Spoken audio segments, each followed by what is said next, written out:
My name is Gabriella Davis. I'm from Grand Valley State University, and the title of my project is called Ecuador's Black Afro-Ecuadorian Literary Resistance in Drums Under My Skin. Before I get started on the reading of my paper, I want to share a poem for you guys. There's just a couple corrections I want to make on the English translations. They should be mostly the same. We have to change the video a bit, but I think at the beginning it should say, I straightened my hair. After that, I don't want to straighten my hair. And next, I will laugh at those that, according to them, avoid trouble by calling black people people of color. And the very last one should say what rhythm it has.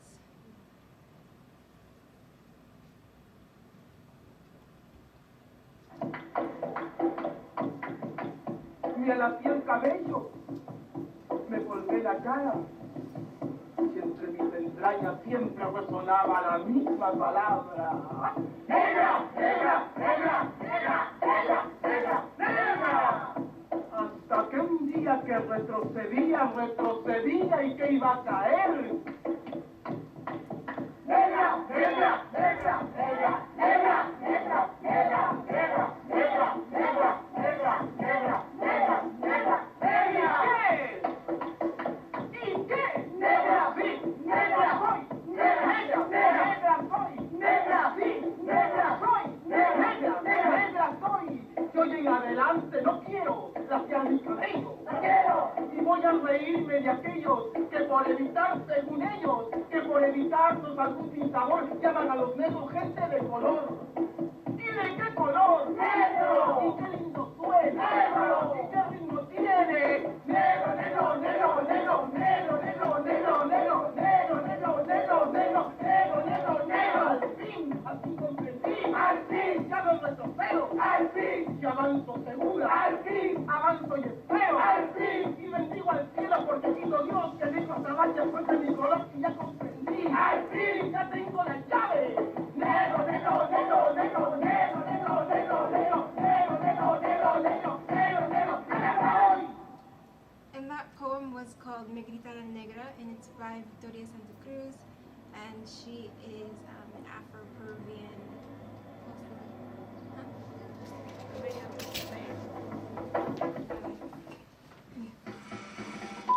This is a brief history of B&H.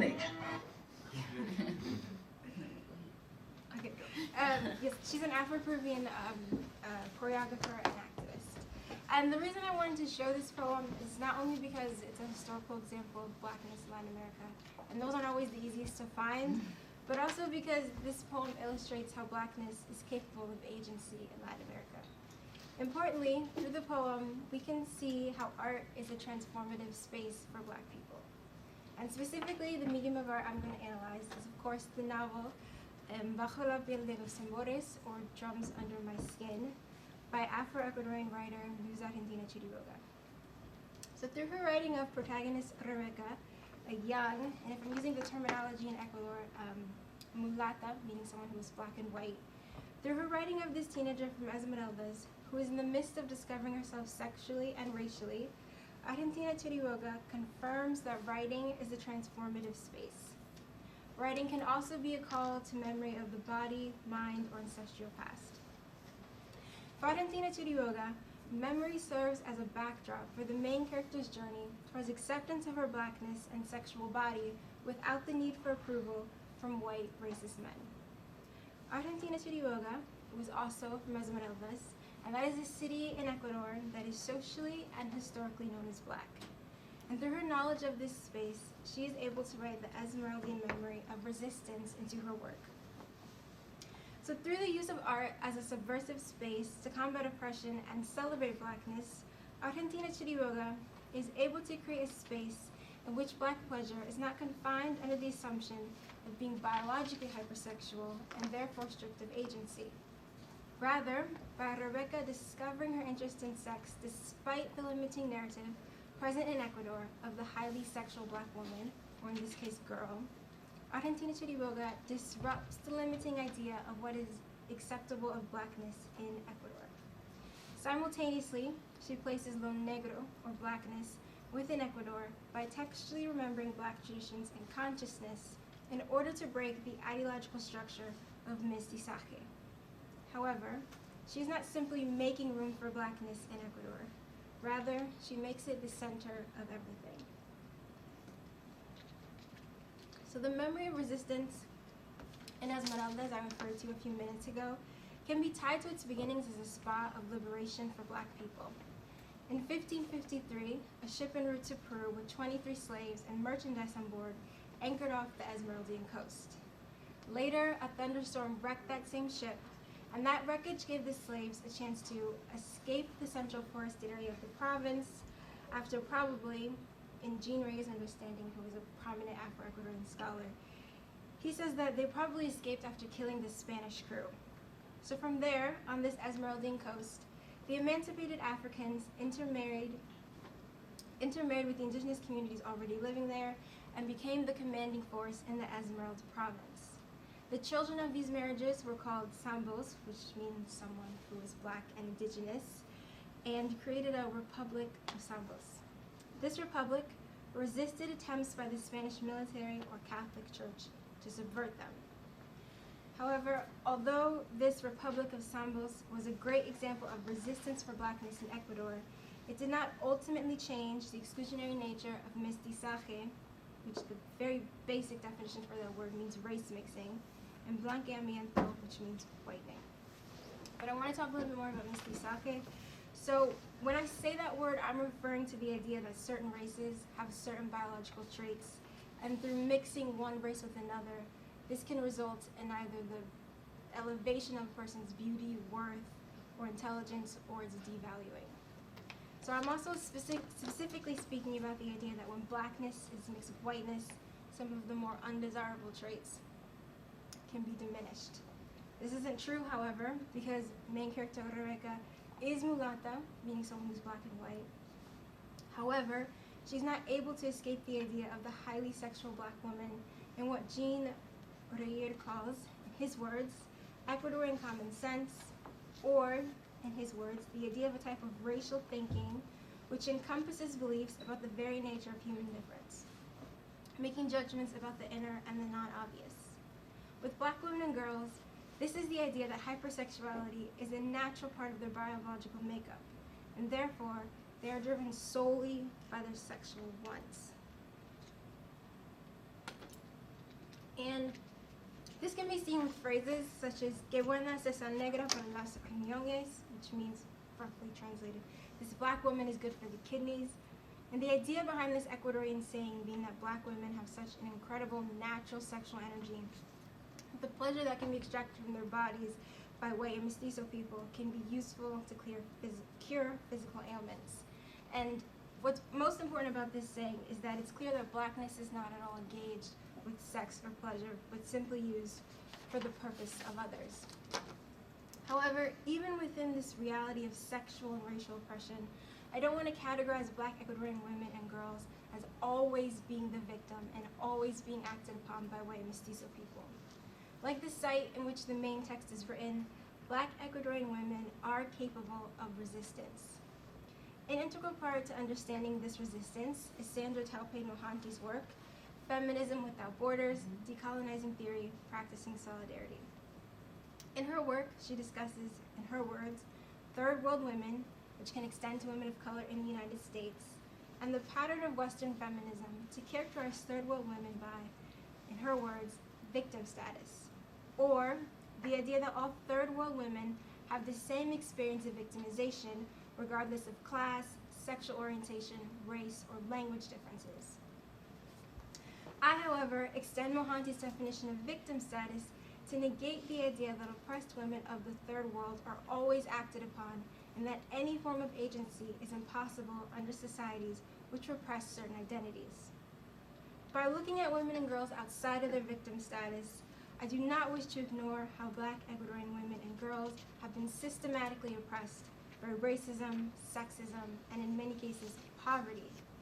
However, constantly viewing these black Ecuadorian women and girls as victims within white and mestizo understandings ignores the autonomy they can construct around their bodies, sexualities, and families.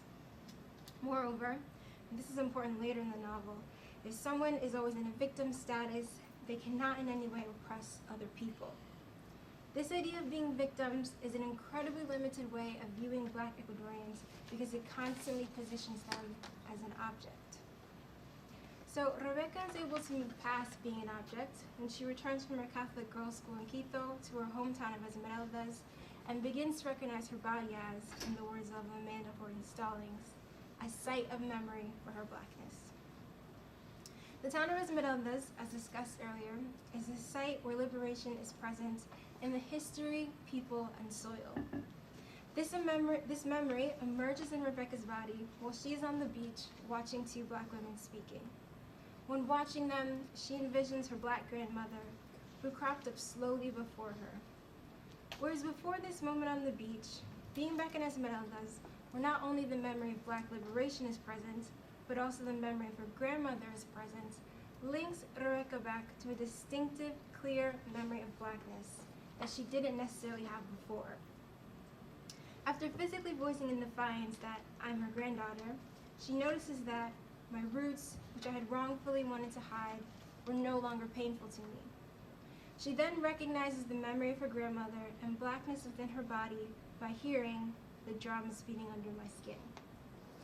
Interestingly, the title of the book, Bajo la piel de los tambores, in some way calls attention to an Andean phrase meant to mark Blackness or indigenousness in a person by saying, Quien no toca la flauta, toca el tambor.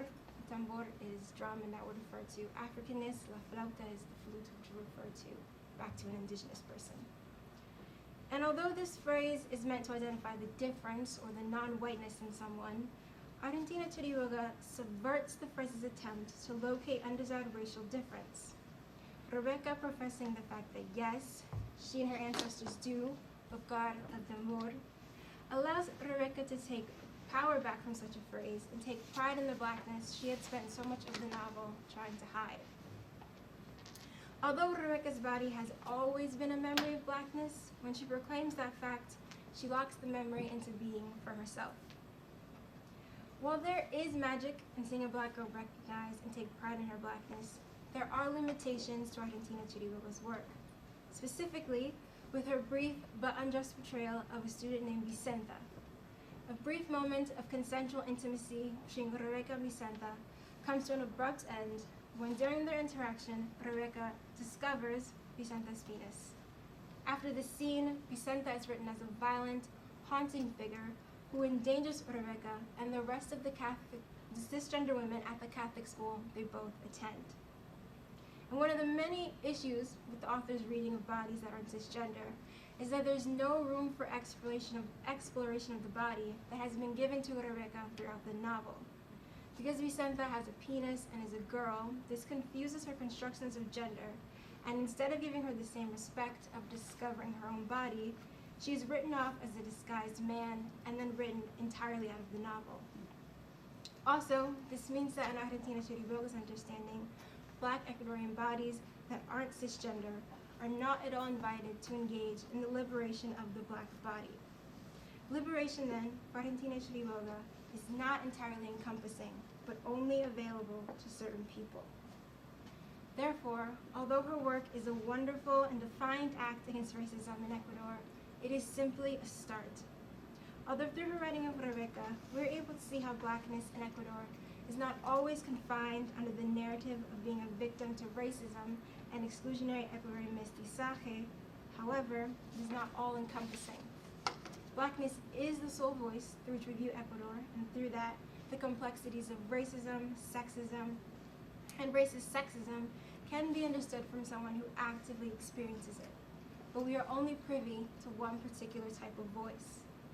By understanding how various marginalized identities move throughout oppressive spaces, a deeper, more complete appreciation in the beauty in embracing all forms of Blackness can truly disrupt racist sexism in Ecuador. Thank you.